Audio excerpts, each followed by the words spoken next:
И општина Пехчево сериозно ги разгледува можностите да превземе активности за изградба на типски населби за вклопување во проектот Купи куќа за млади. Според градоначалникот Игор Поповски, постојат 3 варијанти за изградба на околу 100 плацеви во Пехчево.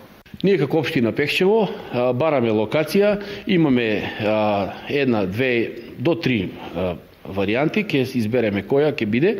Планираме да направиме над 100 парцели, отприлика околу 100, за да можеме понатака да продадеме плацеви и да се вклопиме во проект Купи куќа за млади. Она што ќе биде обврска на општината Пехчево понатаму со помош на владата е изградбата на инфраструктурата на споменатите 100 плацеви. Во договор со владата предвидуваме комплетна инфраструктура на овој детален урбанистички план, на таа населба типска која ќе биде за со таа намена. Секако дека ќе можат и други граѓани да си купат од таму плацеви, затоа што огласот ќе оди јавно, меѓутоа тие што од младите ќе земат плацеви ќе бидат кофинансирани, односно помогнати од владата согласно проектот.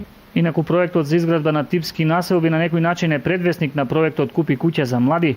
Целта на овој проект, како што неодамна изјави председателот на ВМРО ДПМН Никола Груевски, е луѓето да добијат ефтина локација, ниски комунали и генерално да најдат локација за својата куќа, која нема да биде дивоградба, туку урбанизирана со сите дозволи. Цената на комуналиите за овие населби изнесува 2 евра за квадрат, а почетната цена за земјиштето е 1 евро за квадрат.